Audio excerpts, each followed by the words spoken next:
Hi, my name is Kim Poole, and I am a kindergarten teacher. I'm so proud to say that. Um, I have been teaching for quite a long time, mainly kindergarten and second grade. And something that I've learned through this journey is that we have to be willing to change.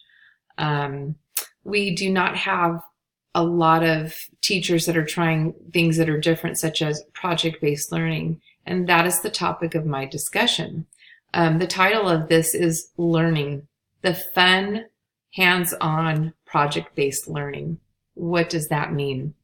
Well, it means that we have to start really thinking about, as 21st century practitioners, as 21st century learners that we have in our classrooms, what do they need to be successful?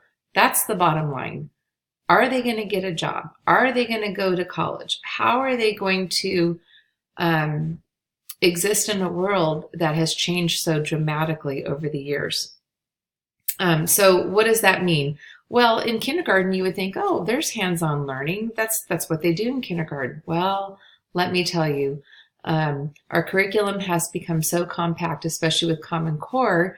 It seems like there would be less to do, but it always seems like there's more to do. With reading, with writing, and being at the ground floor and learning the basics, it seems like with the 3 hours and 20 minutes, that's most of the time that is used up for teaching those foundational skills. They also have math that they have to cover. Oh, and let's not forget, it's super important that they have recess, right? They need to get out and play. They need to move. They need all these things. So another problem that we do see is that there's not enough parent involvement. We need them more involved than ever in their learning in kindergarten. It is crucial, as well as taking all of these standards that we do have and integrating all of the subjects, and everything has to kind of meld together. That is not an easy task. So one of the things I've been thinking about for a long time is how can I do or incorporate some of these standards that we just don't always seem to get to, but make it applicable for a kindergartner. What does it mean to them? How does it have value for them? And so that was my goal through this project. Let's talk about 21st century practitioners. What does that mean? Well, that is a person who obviously we're about students, right? You're preparing students for the future. It means that you've got to give them the tools to compete both nationally, globally, to be able to get out there and get a job and to have the skills that they need to function in the workforce, whether it's right out of high school or even after they're done with college. You still need to have those skills. It's a different world, as I said. If companies can outsource to multiple countries through the internet, then all citizens have to be prepared. Whether you love technology or not, you still must be prepared. This doesn't mean that, and I believe this wholeheartedly, you should not give up books. Don't give up writing on paper. You can't just throw all that stuff out, right? So how do we make it work where they are still getting some technology, but yet you're not losing truly what reading and writing is all about? It's about understanding, communicating, and there needs to be a purpose in all of that. I see a leader as somebody who knows how to build relationships, as well as makes decisions and serves the whole needs of the group or the company. 7 characteristics of good leadership. I found this in an Edutopia article, and they said that there needs to be a sense of purpose. There needs to be justice in everything that you do. Temperance is important. Having respect, empowerment. It means that there's courage involved and that you have to have a deep commitment in what you're doing. You have to believe in what you are doing. And so that leads me to what I want to see in my classroom. What I would like to see is getting my classroom to be much more student-centered. And wouldn't it be awesome to put smiles on their faces? And I want kids to come to school and say, I can't wait to come back tomorrow. I can't wait to see what we're going to do next. And we hear this sometimes, but sadly, I don't think we hear it enough. So in this process, I wanted to learn more about myself. I wanted to know if I had what it took to lead others. And that means I needed to learn what it takes to be a good leader. Do I have some of those qualities or not enough? Something that kept coming up when it comes to a 21st practitioner as well as a leader is that the number one thing that you need to have, or one of the most important things you should have, is vision. You have to have a vision. You have to have a passion about something. I knew that I always had a vision where students could be much more creative. That's always something that I think about. And I want it to be fun. I want them to say, gosh, this is so much fun. I want to keep doing this. And why can't school be fun? And I want it for myself too. I want to have a good time when I'm teaching. I don't want to be bored. Does anybody remember Ferris Bueller's Day Off, where the part where the teacher in the classroom says he's taking roll and he says, Bueller, Bueller, and nobody answers because of course he's skipping school and he's not there. Gosh, I'm sure some of us have had teachers like that, and I don't want it to be like that. It's already very structured in kindergarten. We do a lot of the same things every day. I don't want them to just come in, sit down and say, oh gosh, we're just going to do the same old thing again. I want to stir it up a little bit. I want it to be exciting. And so some of the things I had to do was to think about the tools that the kids would need. What do I need to do in kindergarten versus what a 3rd, 4th, or 5th grade teacher would do, or a 6th grade teacher would do with technology? What are some of the things I need to do? Well, educationworld.com said that students need to be reliable. They need to be punctual. They have to have good customer service. They should be able to complete tasks.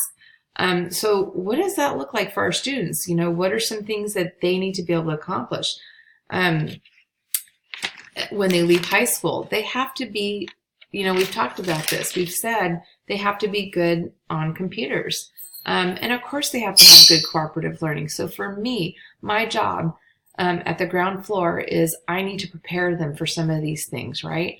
A 21st century leader is someone who recognizes these needs in the workforce, and your job is to lead the students. We have to try to start meeting some of these goals, even if it's a little step at a time. As a right, we do deserve to lead by exploring ideas and strategies that mean change. That word change. Change is not always comfortable for people. But if we get over that fear, as this class I believe has done for me, we can work together. And if we work together as a team, it's a lot easier. Trying to do things on your own and being on an island, we just can't be like that anymore in education. As a right, we deserve to lead by exploring ideas and strategies that mean change. And your role as a 21st century practitioner leader is to help people to come together to achieve this. We're teaching in a time where the world's different than back in the 50s, 60s, 70s, and 80s. The culture has changed due to technology connecting the world. We're closer now more than ever. Our students, they have more access to information, good or bad, than any other time in history. Because of this, the 21st century administrators, they need to create and support environments where staff members are encouraged to work on collaborating, to share their ideas and their expertise with one another on a regular basis. I took this from an article that I found called The 21st Century Administrator from Creative Educator. It's teachforlearning.com. Now, let's talk about transformational leadership. What does that mean? There was a site called A.T. Kearney's that said that many things are important in the business world, because really isn't that part of what our job is to kind of understand what is it that they're asking for? What do they need from our students? And one of the number one things that the speaker said in this article that I read is that he said you need to have trust. You have to have trust, which leads to faith. Attributes that define leadership that are super important, according to it's a TED Talks from Gary Bertolini from Purdue University. And he said that anyone can be a leader, which is kind of what we've been talking about. Realizing what your traits are is very important. However, you must understand, though, according to him, that managers are different than leaders. And I think that's where we run into some problems sometimes because they're different. He said that there's a big misunderstanding about leadership. It's not about charisma. You can't just be liked all the time. That doesn't mean you're leading. And if you're in it for the wrong reasons, you're going to fail. So vision, of course, he brings up, and as I have stated before, how important that is. And he says, well, look at Martin Luther King. We know about leaders that we've had in the past. What did they all start with? They had a vision. They had a passion for something. And you can affect people by having a great vision, and optimism is key. You also kind of have to have a little bit of an ego. You have to believe that your idea is right. You have to take some guts when it comes to wanting to implement something. And people are going to respond to this. If they believe what you're saying, they're going to respond. And I think this is kind of like what drives me. So all of these things come back to your personal values, and you have to have a why, which I have understood this because my background, we've had some businesses where we've had to deal with that. What is your why? What do you care about? Why are you doing this? If it's for yourself, is it for your family? What is it for? So here's my plan. My action plan is to have a project-based learning where I'm bringing in outside speakers, mainly the Humane Society. I was thinking about them, as well as other people that have jobs with animals. And this would go along with our unit on community workers. Now, I wanted to include the teachers, of course. So I want to lead my kindergarten team, working with them once a week, and we would create a Google Doc where we would keep track of our ideas, how things are going, and also make sure that we have the job set up for who's going to do what, who's going to communicate with who, as well as like brainstorming, like what are some ideas we can have for the students, because we still need to guide them a little bit because they are kindergarten students, but taking their ideas, our ideas, and putting it into action. And then including upper grade students, having fifth graders come down and work with these kids on the computer, maybe helping them do some research, do a little bit of writing. They would definitely have to have some type of art project or some creative project that would go along with it. These are some of the things that would be included in the plan. They would, at the end of the project, they would present their projects, whatever creative things they made, or the writings and the drawings and things that they can do.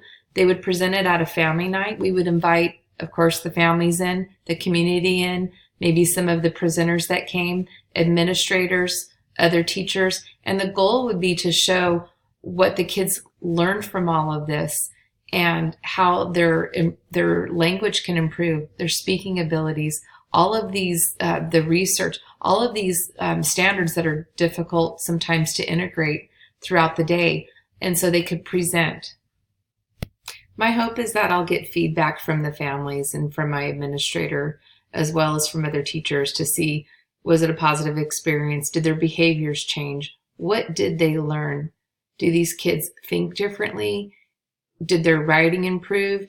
I want to see some results from this, and that is my hope from this project. The positive things that I've learned from this experience is that I realize that my vision can become something that comes to fruition. It can actually happen. And I used to just kind of think about things, but never really knew, well, how do I get there? So for me, stepping out, that's definitely been one of the big positives of this experience. Something that was challenging was just coming up with a plan and kind of narrowing it down and putting things into steps and structuring it. And I think week to week as we went along, using that Google Doc was really key, and getting feedback from Dr. K. That was really helpful, and I needed that.